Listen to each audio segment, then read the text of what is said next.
আসসালামু আলাইকুম এভরিওয়ান। আজকের ভিডিওটা মূলত এইচএসসি 2026 ব্যাচের জন্য।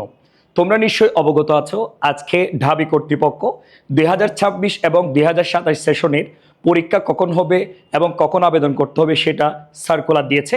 চলো একটু বিষয়টা একটু বিশ্লেষণ করি। এখানে তারা বলেছে নভেম্বরের 11 তারিখ থেকে 25 নভেম্বরের মধ্যে আবেদন শেষ করতে হবে। বেসিকলি তারা এবারও 5টা ইউনিটে পরীক্ষা নিবে। 5ই ডিসেম্বর থেকে 26 ডিসেম্বরের মধ্যে সব পরীক্ষা শেষ হবে। 2026 এবং 2027 সেশনে তারা ক্লাস শুরু করতে যাচ্ছে আগামী 2027 সালের 28 মার্চ। এমত অবস্থায় পরীক্ষা পেছানোর সুযোগ খুব কম বললে চলে। বেসিকলি যে বিষয়টা খুব বেশি প্যাথেটিক সেটা হচ্ছে চট্টগ্রাম বোর্ডে যে স্টুডেন্ট আছে তাদের জন্য। কেন? তোমাদের অনেকগুলো পরীক্ষা পিছিয়ে ছিল, যার দরুন তোমরা এখন একটা দ্বিধাদ্বন্দ্বে আছো। অন্যান্য বোর্ডে প্রায় পরীক্ষা শেষ, এখনো পর্যন্ত তোমাদের বাতিল হওয়া পরীক্ষার কোনো হদিস নেই, এই জন্য তোমরা একটু টেনশনে আছো। তো আমরা যদি পর্যালোচনা করি সময়, তাহলে মাঝখানে 3 মাস সামথিং এরকম টাইম থাকে।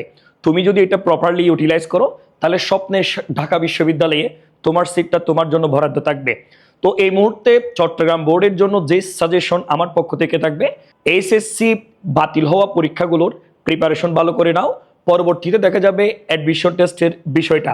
আর অন্যান্য বোর্ডে যারা আছো তাদের বলছি হ্যাপি টেস্ট করার দরকার নেই, এখনই সেই উপযুক্ত সময় তোমরা নিজেদেরকে প্রিপেয়ার করার। তুমি ওয়েল প্রিপেয়ার করতে পারলে নিজেকে, তাহলে তুমি প্রতিযোগিতায় অনেক বেশি এগিয়ে থাকবে।